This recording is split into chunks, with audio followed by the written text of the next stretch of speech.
पंचांग के अनुसार हर साल कार्तिक महीने की कृष्ण पक्ष त्रयोदशी के दिन धन्वंतरी त्रयोदशी मनाई जाती है। मान्यता के अनुसार इस दिन समुद्र मंथन से भगवान धन्वंतरी प्रकट हुए थे, इसलिए इस दिन भगवान धन्वंतरी की विशेष पूजा की जाती है। समुद्र मंथन से धन्वंतरी के साथ अन्य रत्न भी निकले थे।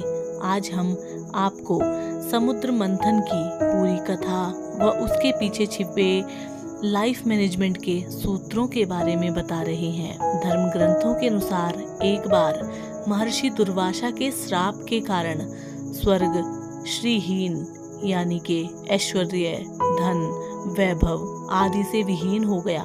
तब सभी देवता भगवान विष्णु के पास गए। भगवान विष्णु ने उन्हें असुरों के साथ मिलकर समुद्र मंथन करने का उपाय बताया और यह भी बताया कि समुद्र मंथन से अमृत निकलेगा, जिसे ग्रहण करके तुम अमर हो जाओगे। यह बात जब देवताओं ने असुरों के राजा बलि को बताई तो वे भी समुद्र मंथन के लिए तैयार हो गए। वासुकी नाग की नेति बनाई गई और मंदराचल पर्वत की सहायता से समुद्र को मथा गया। समुद्र मंथन से उच्च श्रवा घोड़ा, ऐरावत हाथी, लक्ष्मी, भगवान धन्वंतरी सहित 14 रत्न निकले। समुद्र मंथन को अगर लाइफ मैनेजमेंट के नजरिए से देखा जाए तो हम पाएंगे कि सीधे सीधे किसी को अमृत यानी परमात्मा नहीं मिलता। उसके लिए पहले मन के विकारों को दूर करना पड़ता है और अपनी इंद्रियों पर नियंत्रण करना पड़ता है। समुद्र मंथन में 14वें नंबर पर अमृत निकला था। इस 14 अंक का अर्थ है 5 कामेंद्रियां, 5 जनेंद्रियां तथा अन्य 4 हैं मन, बुद्धि, चित्त और अहंकार।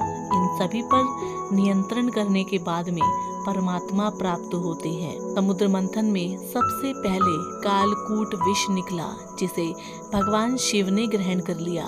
इससे तात्पर्य है कि अमृत यानी परमात्मा हर इंसान के मन में स्थित है।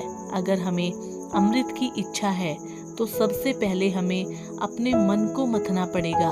समुद्र मंथन में दूसरे क्रम में निकली कामधेनु। वह अग्निहोत्र की सामग्री उत्पन्न करने वाली थी, इसलिए ब्रह्मवादी ऋषियों ने उसे ग्रहण कर लिया। कामधेनु प्रतीक है मन की निर्मलता की, क्योंकि विष निकल जाने के बाद मन निर्मल हो जाता है।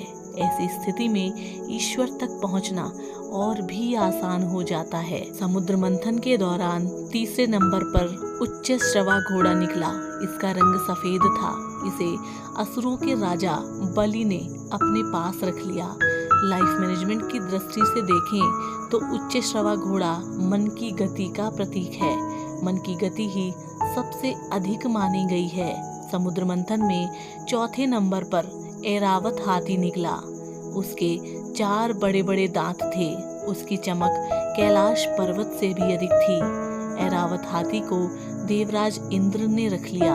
ऐरावत हाथी प्रतीक है बुद्धि का और उसके 4 दांत लोभ, मोह, वासना और क्रोध का।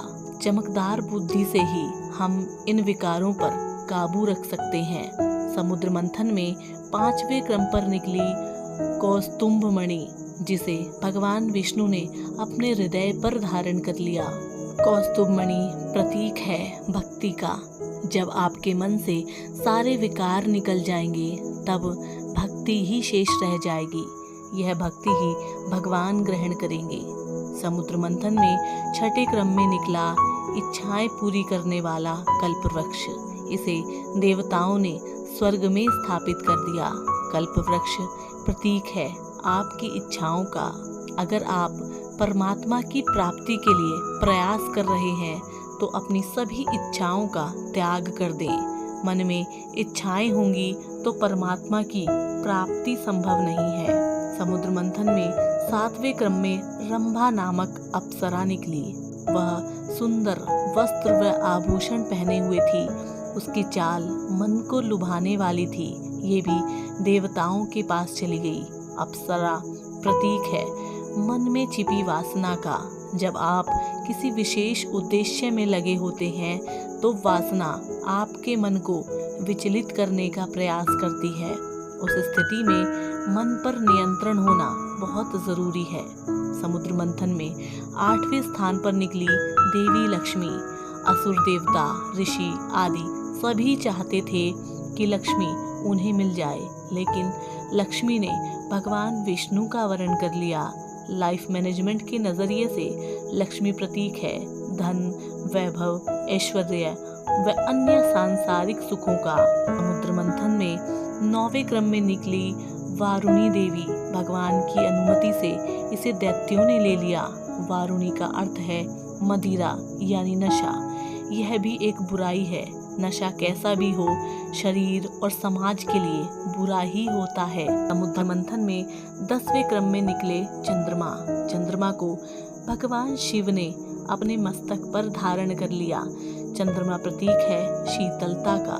इसके बाद समुद्र मंथन से परिजात वृक्ष निकला।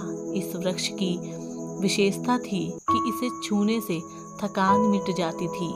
यह भी देवताओं के हिस्से में गया। तो समुद्र मंथन से परिजात वृक्ष निकलने का अर्थ सफलता प्राप्त होने से पहले मिलने वाली शांति है। समुद्र मंथन से 12वें क्रम में पांचजन्य शंख निकला।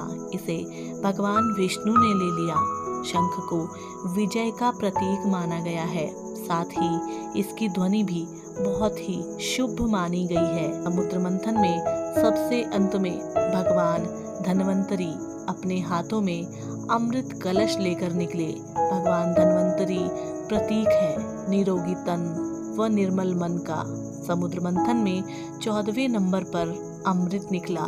तो साथियों, समुद्र मंथन की पूरी कथा और उसमें छिपे लाइफ मैनेजमेंट के सूत्र आज हमने आपके साथ में साझा किए। हम उम्मीद करते हैं कि आज की ये जानकारी और पौराणिक कथा आपको पसंद आई होगी। अगर आप इसी तरीके की और वीडियोस और कहानी देखना और सुनना पसंद करते हैं तो आप हमारे चैनल को सब्सक्राइब कर लीजिए। हमारी वीडियो को अपने मित्रों और परिवारजनों के साथ में साझा कीजिए। हम आपसे मिलेंगे कल एक और नई और पौराणिक कथा के साथ। तब तक के लिए नमस्कार, जय हिंद।